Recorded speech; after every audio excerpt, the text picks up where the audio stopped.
And welcome back to A Closer Look. My guest here is Sullivan County Mayor Richard Venable. I'm glad to, as we said before, to have you on. And when we left the other segment, we were talking about jail and the responsibility of the county to provide this safe lockup. But obviously you run out of room. And that's kind of where you're at right now. Right. Well, you treat the problem 20, 30, 40 years ago, and the problem continues to grow. And I'll give you a good example, Dwayne, of how it's grown.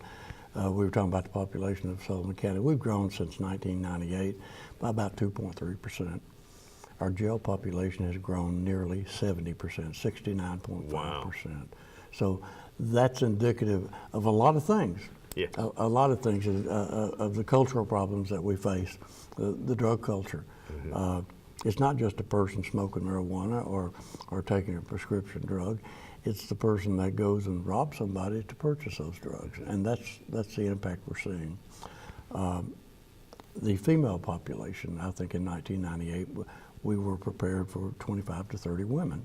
Right. Today we have over 200 in the jail. Right. So the time changing, and as time changes, so does that void that you once didn't have, all of a sudden you've got. Right. We've got to look at it with fresh eyes, and what do we need today versus what we had 20, 30 years ago, and we need something different today.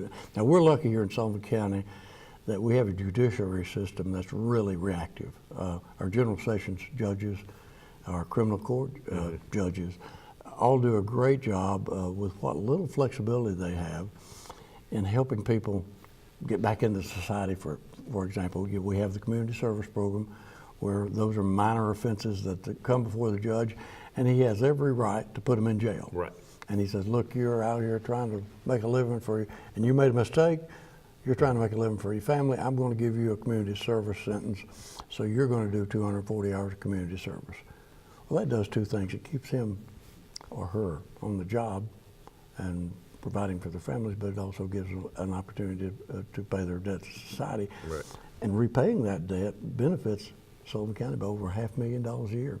Wow. Of labor that we would have to hire To do, yeah. to do. So they clean the county office buildings, they cut all the grass, they just do a multitude of things. Now what we're looking for is more flexibility to our judges to make more decisions. Give you an example, DUI. I was in the state legislature, and I was a law and order guy, and we passed those laws and say, we want them in jail. We want them in jail. Well, the DUI, we've got to serve 48 hours at some point in time. It's got to be in jail. Can't do a community service with him. Mm-hmm. So the recent overcrowdings that you've heard of are those people wanting to do their time. Right. Now, in my opinion, it serves no useful purpose to put those people in jail, because they're people that we pass on the street every day that made a mistake. Mm-hmm. And hopefully the General Assembly will speak to that. We're not unique here in Sullivan County. 45 counties are having the same problem we are with overcrowding of their jails. Right. So that begs legislative action. But in the meantime, we've had a jail study committee that's operated for 3 years. Wally Boyd leads that effort from here in Kingsport. He'll make a report to the county commission in December about their findings. Has the county ever thought about, being such a drug problem that we've got, especially with opioid uses, of maybe having some folks into a rehab facility opposed to a jail type facility to try to rehab these people, or is it too expensive to do that? Well, that's been my goal in this whole study. We're hiring a consultant. We passed that legislation Monday to enable us to hire consultants to come in and look. Lots of people don't like consultants, but it's hard to look at yourself sometimes. Right. I think a huge part of that ought to be the cultural change that we might have an opportunity to make. And I can envision a place, Dwayne, where a convicted drug user, that 11-month, 29-day sentence, that he goes in this one end and starts treatment right there.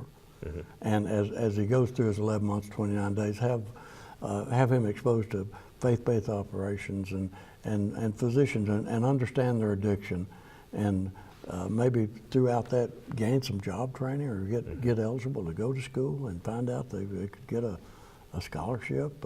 And when they walk out that door, maybe the Department of Labor would work with us during that 11 months, 29 days, and find these people employment. Absolutely.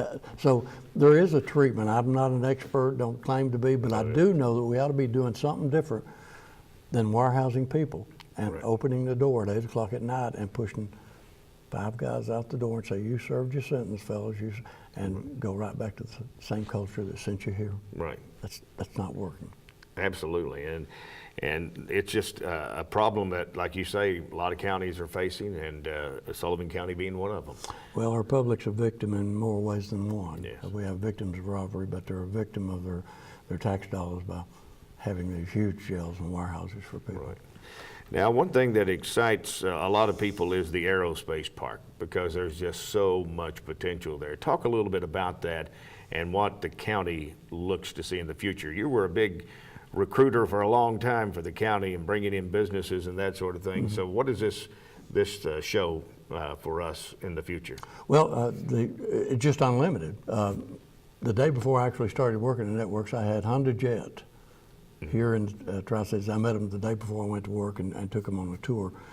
And that was instructive for us. We were number 2 on their list. We didn't get it, but we found out what we need to be considered in the future. And it wasn't rolling hills, our beautiful rolling hills of Northeast Tennessee.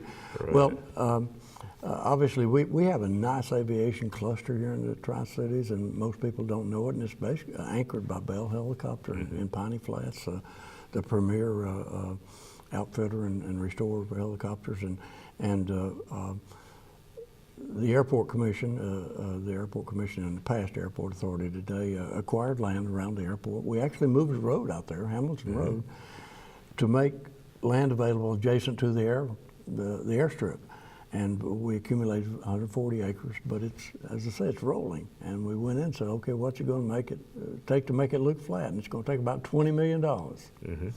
And we have been looking at this for years. And that's just the physical side of it, and I'll go ahead and talk about that, but our partners in the airport came together, said this is the best investment we make, and I can't say enough about the people of Washington County and Johnson City who stepped up to the plate for a project that's located in Sullivan County.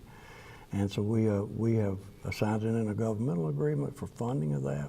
We've all agreed to appropriate as much as $8.5 million. Got a call yesterday from the Speaker of the House in Nashville, and she was on her way to meet with the governor with our local delegation of Commissioner Crawford Hill and our Representatives Crawford Hill and Hulsey to meet with the governor to push this. We're asking for $8.5 million from the state. And I think with Speaker Beth Harwell's help and our legislative delegation, we'll probably get that. Now, if we don't, we're going to do it anyway. Right. Yeah. We're going to do it anyway. As I mentioned earlier, Dwayne, the airport, that expansion out there and the possibility of those expansions will be what we always thought we wanted to be when we grow up, and that's high-paying, good technical jobs that we can train a workforce for. So it's really exciting, and they've talked about the potential of 2,000 jobs there. There certainly is. And the company is going to be looking at this as a viable part for them because they're right beside the airport. Right. They're able to kind of work together with them and get what they need in and out, and it's just going to be a win-win for everybody. Yeah, the airstrip access is hugely important to this. We will be recruiting MROs, they say, that's maintenance, repair, and overhaul of airplanes. And all the major airplane manufacturers have these over the Southeast is the preferred place to be.